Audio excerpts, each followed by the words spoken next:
100 দিনের টাকা চুরি করবে, আবাস যোজনা চুরি করবে, চোরের পক্ষে তো গলা ফাটাতে পারবো না, গরিব মানুষের জন্য গলা ফাটাতে পারবে, বঞ্চিতদের পক্ষে গলা ফাটাবো।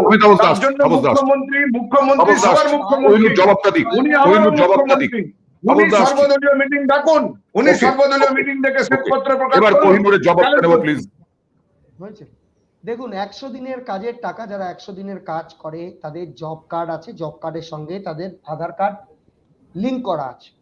দেয়ারফোর তারা যে কাজ করেছে সেই কাজের হিসাব কেন্দ্রীয় সরকারের কাছে পাঠানো হয়েছে।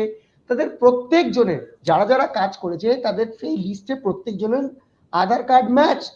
আধার কার্ড মানে তার বায়োমেট্রি ম্যাচড। তাহলে চুরিটা করবে কে? চুরিটা করবে কোত্থেকে? কিছু ইরেগুলারিটিস লাইক আধার কার্ড সবার ম্যাচ করানো হয়নি কেন, আধার কার্ড সবার ম্যাচ করাতে হবে। আপনি বলুন তো, উত্তরপ্রদেশের সব থেকে বেশি job card, false job card, আমি এটাই বলতে যাচ্ছিলাম। কেউ বলেছে? জ্যোতি, এখানে তুমি যে বললে না যে সিএজি রিপোর্ট দেখতে হবে, সিএজি রিপোর্ট যদি দেখতে হয় তাহলে উত্তরপ্রদেশ বাদ যাবে কেন? এটা একদম সাধারণ প্রশ্ন, যে উত্তরপ্রদেশে আমরাই খবর করেছি এবং এটা সরকারি তথ্য, ভুয়ো জব কার্ড বাতিলের শীর্ষে হচ্ছে উত্তরপ্রদেশ। তার মানে তো দুর্নীতি হয়েছে, ভুয়ো জব কার্ড মানে তো দুর্নীতি। না না অয়েন্দা, একদমই 2017 সালের আগে তো দুর্নীতি হয়েছে, এবং যে কারণের জন্য অয়েন্দা আপনি জানবেন, যখন এই আধার কার্ডের সঙ্গে আপনার জব কার্ডের লিঙ্ক আপের একটা কোশ্চেন আসে, তখন কিন্তু উত্তরপ্রদেশের মুখ্যমন্ত্রী যোগী আদিত্যনাথ বিরোধিতা করেননি। উনি বলেছিলেন হ্যাঁ এটা স্বাগত জানাচ্ছি আমি, কিন্তু বিরোধিতা কে করেছে? 2013 সালে এটা বিরোধিতা করেছিলেন নরেন্দ্র মোদী, আমাদের মুখ্যমন্ত্রী করেছিলেন। আপনাকে আমি জানিয়ে রাখি, মুখ্যমন্ত্রী কেন করেছিলেন? ডাল মে কুছ কালা है, আপনি ডাল মে কুছ কালা है। আরে আপনার নরেন্দ্র মোদী বিরোধী নাকি? আপনি কি নরেন্দ্র মোদী বিরোধী? 2013 সালে আধার কার্ড লিঙ্কে আপনার মনে করুন, 2012-13 যখন আধার কার্ড লিঙ্ক সবকিছুতে করছে, তখন কোশ্চেনটা সেটা না, নরেন্দ্র মোদী বিরোধিতা করেছিলেন। আমি সেটা উত্তর দিলাম, এটা কনটেক্সট আলাদা। 2017 সালে যখন এই নরেন্দ্র মোদী বিরোধিতা করেছিলেন আধার কার্ডে, শুধু মমতা ব্যানার্জি করেনি।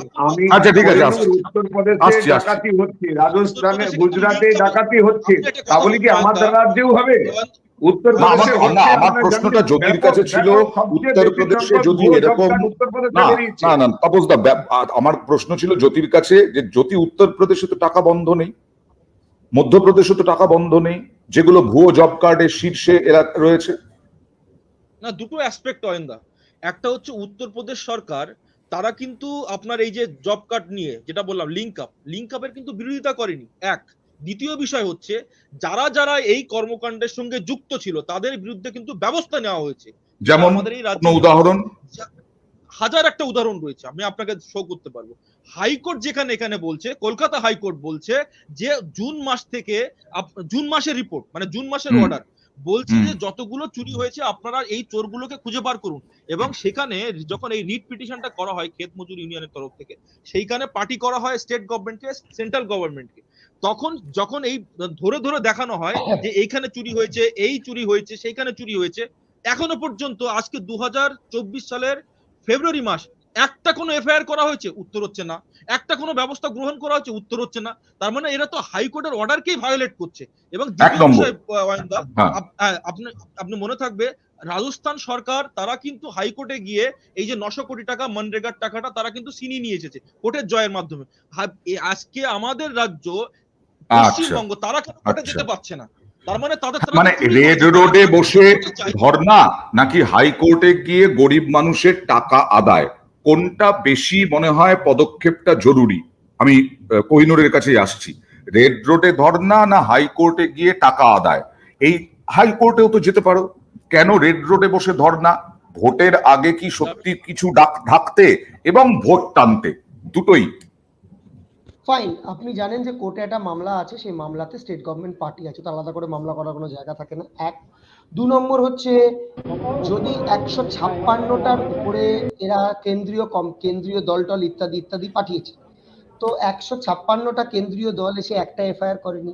কেন্দ্রীয় দল কি বলেছে? দুর্নীতির কথা বলেছে? বলেনি।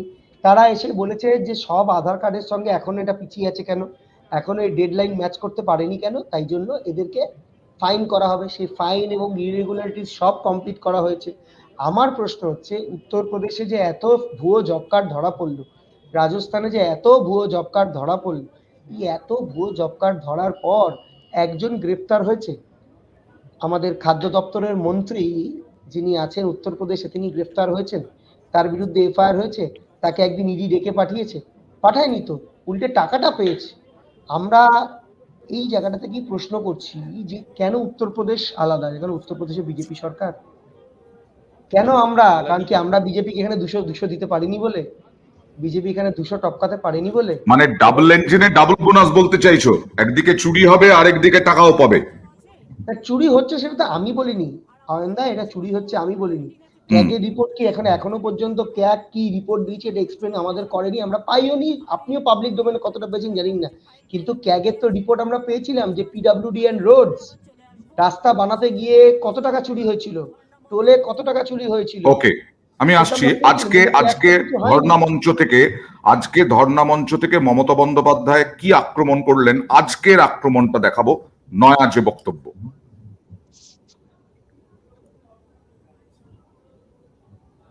100 দিনের কাজের লোকেদের টাকা দেননি, 100 দিনের কাজ বন্ধ, একমাত্র রাজ্য বাংলায় আপনারা টাকা দেননি। বাংলা কি দোষটা করলো? বাংলার মন জয় করবেন, গরিব লোকের টাকা লুট করে কোথায় গেল 100 দিনের টাকা? যারা কাজ করেছে 21 লক্ষ শ্রমিক, তাদের কেন দেওয়া হয়নি 2 বছর ধরে তাদের কাজ করবার পরে টাকা? এটা মনে রাখবেন, কনস্টিটিউশনাল এটা অব্লিগেশন, এর জন্য জেলে যাওয়া উচিত। কত টিকটিকি গিরগিটিয়ার আসবে? 156টা টিম এসছে, আমাদের এখানে একটা কিছু হলে সব কমিশন চলে আসছে। আমি তাপসদার কাছে যাব। তাপসদা, আপনি তো বললেন যে ধ্বংসের জন্য উনি ধর্নায় বসেন, ধ্বংসের জন্য কেন বলছেন? এই যে হ্যাঁ বললেন 152টা দল এসেছিল, তারা কিছুই করতে পারলো না, তারা যে রিপোর্ট দিল সেই রিপোর্টেও দেখা গেল কিছুই নেই, সবই তো। আর আজকে ধর্নাটা করছেন তো টাকা পাওয়ার জন্য, 21 লক্ষ, একেবারে সংখ্যা বলে দিলেন, 21 লক্ষ শ্রমিকের টাকা পাওয়ার জন্য ধর্নায় বসেছেন। অয়নদা, আমি কোহিনূরকে একটা কথা বলতে চাই যে বিজেপি শাসিত রাজ্যে ডাকাতি হচ্ছে, উত্তরপ্রদেশে কি হচ্ছে, ওই 100টা রাম মন্দির বানিয়ে সেখানকার দুর্নীতি, সেখানকার যে মাফিয়া রাজ চলছে সেটা ঢাকা যাবে না। উত্তরপ্রদেশে হচ্ছে বলে, গুজরাটে হচ্ছে বলে আমার বাংলায় চুরি করতে হবে, আমার বাংলাতেও সেটা করতে হবে? আমার কথা হচ্ছে হিসেব দেওয়া হয়নি কেন। দ্বিতীয় কথা, ধর্ণা ধ্বংসের কথা বলছি, আগেই আমি শুরুতে বলে দিয়েছি, ধর্ণা দিতে গিয়ে রাজ্যের যুব সমাজের উনি কি ক্ষতি করেছেন। আচ্ছা, দাবিটা কার কাছে? কেন্দ্রীয় সরকারের কাছে। তাহলে রেড রোডে কেন ধর্ণাটা যদি দিতে হয়? দিল্লিতে ধর্ণা, উনি কেন গিয়ে দিল্লিতে বসছেন না? তৃণমূলের এক ঝাঁক নেতা তো দিল্লিতে থাকেন, আরো যাবেন, দিল্লিতে তো অভিষেক বন্দ্যোপাধ্যায় গিয়েছেন, ধর্ণা সেখানে হবে। এবং প্রথম যে আমার ভোকাল পয়েন্ট সেটা হচ্ছে এত বড় একটা বঞ্চনা, গরিবের পেটে লাথি মারা হচ্ছে। আমি আমার পাড়ায় পাড়ায় দেখতে পাচ্ছি, হাফ হার্টেড হয়ে আবাস যোজনার বাড়িগুলো ঘর ছেড়ে গরিব মানুষরা লোকের বাড়িতে কাজ করে, ঠেলা চালায়, তারা ভাড়া বাড়িতে আছে 4000 6000 টাকায়। ভাড়া বাড়িতে যা টাকা খরচ হয়ে যাবে সে টাকা সরকারের কাছ থেকে তো পাবে না, তাহলে তাদের টাকা পর্যন্ত আটকে আছে। তাহলে এই টাকার জন্য যদি লড়াই করতে হয়, মুখ্যমন্ত্রী তো সবার মুখ্যমন্ত্রী, তিনি তৃণমূল কংগ্রেসের নেত্রী হতে পারেন, অ্যাজ এ চিফ মিনিস্টার গোটা পশ্চিম বাংলার সব মানুষের মুখ্যমন্ত্রী। এত বড় একটা বঞ্চনা, গরিব মানুষের পেটে লাথি, তাহলে আমরা 2 বছর ধরে বলছি উনি সর্বদলীয় মিটিং ডেকে জাস্ট আমাদের সামনে প্লেস করে দিক, যে এত টাকা আমি খরচ করেছি, আমার কোথাও কোনো দুর্নীতি নেই, আর কেন্দ্রীয় সরকার অন্যায় ভাবে এই টাকাগুলো আটকে রেখেছে। সবাই মিলে আমি মানলাম, আমি এটা ধরে নিলাম যে বিজেপি ওই সর্বদলীয় বৈঠকে যাবে না, কিন্তু এসইউসিআই পর্যন্ত যাবে কোহিনূর, সিপিআইএম যাবে, কংগ্রেস যাবে, সবাই যাবে, তাহলে ডাকতে অসুবিধা কোথায়? একটাই তো দাবি জানাচ্ছে বিরোধীরা। বামফ্রন্টের সঙ্গে আলাদা দল আছে, অন্যান্য দল আছে, অন্তত 20টা দাবি। একটাই তো দাবি, তাপসদা আসছি, একটাই তো দাবি, সর্বদলীয় বৈঠক। না, সিপিআইএম যদি এতই তাদের দরদ থাকে, তারা একটা প্রোগ্রাম নিক, তারা তো একটা প্রোগ্রাম বিজেপির বিরুদ্ধে নেয় না। বলুন না, গত 5 বছরে বিজেপির বিরুদ্ধে সিপিআইএম কটা প্রোগ্রাম নিয়েছে? গোটা দেশ জুড়ে বিজেপির বিরুদ্ধে সবচেয়ে বড় বাংলায় সিপিএম নেই, প্রতিদিন বিজেপির বিরুদ্ধে, এখানে বিজেপির বিরুদ্ধে প্রতিদিন লড়াই হচ্ছে। দারুণ। প্রতিদিন লড়াই হচ্ছে। আমাদের ইনসাফ যাত্রায় বিজেপির বিরুদ্ধে কথা ছিল, বছরে 2 কোটি বেকারের কাজ দেয়নি, এ কথা বলেছি। নরেন্দ্র মোদী মিথ্যাবাদী প্রধানমন্ত্রী, এ কথা বলেছি আমরা। আপনি যদি ইনসাফ যাত্রায় গোটা 50 দিন ধরে প্রচার হয়েছে বিজেপির বিরুদ্ধে। দল আজকে পলিটিক্যালি আনটাচেবল হয়ে গেছে, পলিটিক্যালি। আরে সাহস করে বিজেপির বিরুদ্ধে কোহিনূর তোমরা লড়াই করতে পারবে না। টিভি চ্যানেলে যাই বলো, তোমার নেত্রী পারবেন না, তোমার দল বিজেপির বিরুদ্ধে লড়াই করতে পারবেন না, ঠিকানা জেলখানা হয়ে যাবে। হেমন্ত সোরেন জেলে যাওয়া থেকে কেঁপে উঠেছেন। হেমন্ত সোরেন যেটা কথা বললেন যে সাহস করে রেড রোডে মানে তাপসদা বলতে চাইলেন, বেশ তাপসদা, বেশ তাপসদা যেটা বলতে চাইছেন, প্লিজ আমি শুনতে পাচ্ছি, বাংলা বুঝি, please allow me to say. যদি মনে করেন একটা দল, যে দল এখান থেকে বাংলা থেকে উঠে গেছে, আপনাকে রিজার্ভেশন দিয়ে এখানে বাঁচিয়ে রাখতে হবে, অক্সিজেন দিয়ে, যে টিভিতে এরকম আটানা চালানোর দল। আরে তবুও না, তাপসদা প্লিজ, তাপসদা আস্তে তাপসদা একটু আস্তে, তাপসদা একটু আস্তে প্লিজ। ঠিক আছে তাপসদা, ওকে তাপসদা, ঝগড়া করলে আর থাকবে না এই প্রোগ্রাম, চালাবো কি করে তাপসদা, প্লিজ ওকে। আমি কোহিনূরকে বলতে চাইছি, আমি প্রশ্ন করি একটু, তাপসদা প্লিজ, তাপসদা প্লিজ, আমি বলছি, অনুরোধ করছি। কোহিনূর আমার প্রশ্নটা হচ্ছে, তাপসদা বলতে চাইছেন, ওকে প্লিজ। আমরা বিজেপির বিরুদ্ধে লড়াই করি না, তৃণমূল বিজেপির বিরুদ্ধে লড়াই করে। 2024-এ ভোটের পরে একসাথে সরকার করবে, 2024-এ ভোটের পরে তোমার নেত্রী সরকার করবে। কতবার মন্ত্রী? আমি একটু দেখি রাজ্যপাল কি বললেন, একটু দেখি রাজ্যপাল। কথা বলা যায় না, চোরেদের সঙ্গে ডিবেট করতে আমার ভালো লাগে না। একেবারে লাইন দিয়ে লাইন জেলে যাচ্ছে, জেলে যাওয়ার পরিস্থিতি, যে দলটা জেল ছাড়া কোনো ঠিকানা নেই। কোহিনূর প্লিজ ঠিকানা নেই যে দলটা, কোটার ঠিকানাটা জেল, লাইন দিয়ে। এরপরে কি করে কথা বলছো তোমরা? আসছো কি করে ডিবেটে আসছো কি করে তোমরা? The requirements laid down by whatever dues are there for the people of Bengal will certainly be given, provided the requirements laid down by Government of India are met. State government has given the answers in the last few months to the various queries raised by the Government of India. I have also reviewed it at my level. The matter has been taken up with the Government of India. Whatever is to be done to give justice to the people of Bengal will soon be done by the Government of India under the tutelage of the Honorable Prime Minister Sri Narendra Modi. আমি তাপসদাকে অনুরোধ করব, তাপসদা মাঝখানে please বলবেন না, প্রোগ্রামটা নষ্ট হয়ে যাচ্ছে। কোহিনূর আক্রমণ করুক, তারপরে আপনাকে আমি বলতে দেবো। প্লিজ, কোহিনূরের মতো আক্রমণ করবে, আপনি আপনার মতো আক্রমণ করবেন, জ্যোতির মতো আক্রমণ করবে, কিন্তু সোশ্যাল মিডিয়ায়, সোশ্যাল সাইটে অনেক ডিস্টারবেন্স হয় এটাতে শুনতে। আমি কোহিনূর, দিল্লিতে যেতে ভয়, দিল্লিতে গিয়ে ধর্ণা দিতে ভয়। শুনুন, দিল্লিতে আন্দোলন হয়েছে, দরকার পড়লে দিল্লিতে আবার আন্দোলন হবে, সেটা তৃণমূল কংগ্রেস তার আন্দোলনের দিক ঠিক করবে। যদি সিপিআইএম এর মনে হয় যে তাদের কোনো এখানে আন্দোলন করা উচিত, তারা আন্দোলন করতে পারে, প্রোভাইডেড লোকজন লাগবে তো, সংগঠন লাগবে তো, সেগুলো করা উচিত, তারা তাদের মতো করুক। সেটা তো তারা কোনোদিন করে না। তারা তো এখানে বিজেপি কেন ইনসাফ যাত্রা তো করলো। ইনসাফ যাত্রা কার বিরুদ্ধে করেছে বলতে পারবেন আপনারা? ইনসাফ যাত্রা করেছেন মমতা বন্দ্যোপাধ্যায়ের বিরুদ্ধে। তৃণমূলের সঙ্গেও যা দূরত্ব, বিজেপির সঙ্গেও দূরত্ব ঘোষিত আর কি। এটা আর ইনসাফ যাত্রা চেয়েছে, কিসের ইনসাফ চেয়েছে? সাইবারের ইনসাফ চেয়েছে, নন্দীগ্রামের ইনসাফ চেয়েছে, নেতাইয়ের ইনসাফ চেয়েছে, ছোট আঙ্গেরিয়ার ইনসাফ চেয়েছে, নানুরের ইনসাফ চেয়েছে, সুচপুরের ইনসাফ চেয়েছে, পুরসুরা গোঘাটের আরামবাগের ইনসাফ চেয়েছে, ভাঙড়ের ইনসাফ চেয়েছে। কোথাকার ইনসাফ চেয়েছে? এই ইনসাফ নিয়ে মিটিং। দেখুন, সিপিআইএম আলটিমেটলি পলিটিক্যালি তো জিরো, কোথাও কিছু নেই। আমি এবার তাপসদার কাছে আসবো। তাপসদা, যদি ইনসাফই হয়, ইনসাফ তো আমাদের সাধারণ মানুষকেও দেওয়া উচিত। আপনারা শুধু তৃণমূলের ডাকের জন্য অপেক্ষা করবেন কেন? আপনারা নিজেরাও তো আন্দোলনে নামতে পারেন। ইনসাফ যাত্রা তো বড় বড় মিছিল হয়েছে। আমরা প্রতিদিন আমাদের ব্রিগেডে যারা বক্তব্য রেখেছে 50 দিন ধরে রাস্তায় চলতে চলতে আমাদের প্রথম বক্তব্য হয়েছে বিজেপির বিরুদ্ধে। আমি আমার বক্তৃতায় বলেছি, আমি দেখাতে পারি, এখনই ভিডিওটা পাঠাবো, যে এদেশের সবচেয়ে বড় মিথ্যাবাদী লোকটার নাম নরেন্দ্র মোদী। নরেন্দ্র মোদী, এ কথা আমি জোর দিয়ে বলেছি। এই ভিডিও নিশ্চয়ই কোহিনূর শুনেছি কিনা আমি জানি না, আমার মতো ছোটখাটো নেতার বক্তব্য শোনার প্রয়োজন নেই। ফলে কেন্দ্রীয় বছরে 2 কোটি বেকারের চাকরি দেওয়া হয়নি, তার ইনসাফ চাই। 15 লক্ষ টাকার মিথ্যে কথা বলা হয়েছিল, তার ইনসাফ চাই। সাথে সাথে এখানে যে চুরি হচ্ছে তার ইনসাফ চাই, এখানে চাকরি চুরি হয়েছে, নিয়োগ বন্ধ, তার ইনসাফ চাই বলেছি। আমি তোমার মাঝে বলিনি, অয়নদার পরামর্শ মতো তোমার মাঝে আমি বলিনি। বিজেপিকে ঠিক আছে আমি তারপরে অনুরোধ করেছি, তাপসদা চুপ ছিলেন।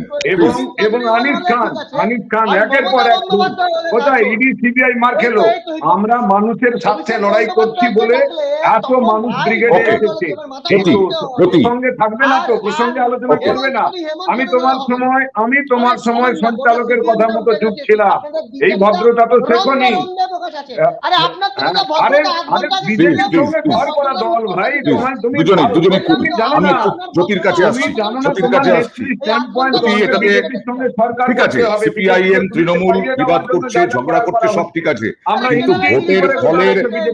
ভোটের ফলের ক্ষীর, মানে ভোটের ফলের আগে ক্ষীরটা কিন্তু তৃণমূলই খেয়ে নিচ্ছে। কারণ জেলায় জেলায় বঞ্চনায় ধর্ণা হবে এরপরে, মমতা বন্দ্যোপাধ্যায় আজকে ঘোষণা করেছেন। না অয়নদা, দেখুন এই এখানে ঝগড়া হতে পারে, কিন্তু এনাদের নেতারা আবার দিল্লিতে গিয়ে ওই ইন্ডিয়া জোটের একপাশে ডান দিকে বাঁ দিকে গিয়ে বসে থাকে। তো এই ঝগড়া হচ্ছে বেসিক্যালি একটা মক ঝগড়া, বেসিক্যালি এটা আপনারা চিন্তা করার কোনো কারণ নেই। এখানে একমাত্র দুজনকেই ফাইট করতে পারে ভারতীয় জনতা পার্টি, সেটা তো তাদের মানে তাদের নেতাদের বক্তব্য, এটা আমার বক্তব্য। কিন্তু বিষয়টা আসি আমি, বিষয়টা হচ্ছে অয়নদা, যে এই যে ইউটিলাইজেশন সার্টিফিকেট কংগ্রেস, আমি বলছি না, আমি তা বলছি না, একদম ভোটের রাজনীতিতে এসো। ভোটের আগে জেলায় জেলায় ধর্নায় তৃণমূল। আমি আবার রিপিট করছি, ভোটের আগে ক্ষীর খাবে তৃণমূল। ক্ষীর তো খাবেই। আজকে আপনি বলুন না, যারা যারা বঞ্চিত হয়েছে,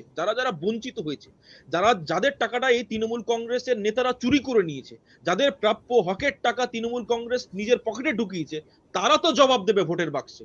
আজকে তো আমরা বঞ্চিতদেরকে নিয়ে আমরা মিছিল করব, আজকে ধর্ণা করছে করুক, আগামী দিনে তো আমাদের নেতারা তো এই না, কোহিনূর এখানেও বলা আছে, বিজেপি পাল্টা একটা প্রোগ্রাম করছে, সেটা হচ্ছে প্রাপ্তি, মানে কেন্দ্রীয় প্রকল্পের টাকা পায়নি, কেন্দ্রীয় প্রকল্পের সুফল পায়নি বলে তোমরা যে বঞ্চনার অভিযোগ করছো তা ঠিক নয়। আসলে অনেক মানুষ কেন্দ্রীয় প্রকল্পের মানে লাভবান হয়েছেন, এবং সেই তালিকা নিয়ে 8ই ফেব্রুয়ারি থেকে 9ই মার্চ, একটু হয়তো দিনের আমার পরিবর্তন হতে পারে, আমার ভুল হতে পারে, প্রাপ্তি বলে একটা প্রোগ্রাম করছে, পাল্টা কৌশল। না, এটা তো টিকিট কেটে দেখতে হবে। ইন্টারেস্টিং বিষয়, টিকিট কেটে দেখতে হবে যে কেন্দ্রীয় সরকারে কি প্রাপ্তি হয়েছে, কি প্রাপ্তি হয়েছে কেউ জানেন। আপনি বলুন কি প্রাপ্তি, বলছে জনধন যোজনা, কি zero bank balance account, private bank ম্যাক্সিমামটাই দিচ্ছে এখন, কোটাক ইত্যাদি ইত্যাদি এরকম ব্যাংক, ডিএসবি, এসব bank zero balance account. Zero balance অ্যাকাউন্টে টাকা কি পেয়েছে, বলছে টাকা পেয়েছে কন্যাশ্রীর টাকা পেয়েছে রূপশ্রীর টাকা, কেউ টাকা পেয়েছে ঐক্যশ্রীর টাকা, কেউ টাকা পেয়েছে বিবেকানন্দ মিশনের টাকা। তো এই জনধন যোজনার অ্যাকাউন্ট ওরা খুলে দিয়েছে, টাকা পেয়েছে কে, রাজ্য সরকার, মমতা বন্দ্যোপাধ্যায় টাকা দিয়েছে। তো এইগুলোই দেখাবে, এইগুলো দেখানোর পর মানুষ দেখে মানুষ ভোট দিয়ে বিচার করবে। ব্যাস, এই লাইনেও প্রচার তৃণমূল করবে, তার মানে বুঝতে পারছো জ্যোতি। শেষ করব না, দেখুন বিষয়টা হচ্ছে দুটো অ্যাসপেক্ট। আজকে যারা যারা বঞ্চিত হয়েছে তারা বিজেপির পক্ষে, তার কারণ বিজেপি তাদের হকের টাকার জন্য বারবার করে বলেছে যে আপনারা ইউটিলাইজেশন সার্টিফিকেট দিন, আমরা চাই যে বাংলার মানুষ টাকাটা পাক, কিন্তু রাজ্য সরকার ইউটিলাইজেশন সার্টিফিকেট দিচ্ছে না, এটা একটা অ্যাসপেক্ট। দ্বিতীয় বিষয় হচ্ছে আপনার এই যেটা প্রাপ্তি, অর্থাৎ যারা যারা কেন্দ্রীয় সরকারের যোজনার বেনিফিশিয়ারি, লাভার্থী, বা যারা যারা পেয়েছে, তারা তো আমাদেরকে, এটা বেনিফিশিয়ারি ক্লাস তো নরেন্দ্র মোদীর সঙ্গে রয়েছে অলওয়েজ, সেটা শৌচালয়ের হোক, মানে স্বচ্ছ ভারতের যোজনায় শৌচালয় হোক, আবার যোজনা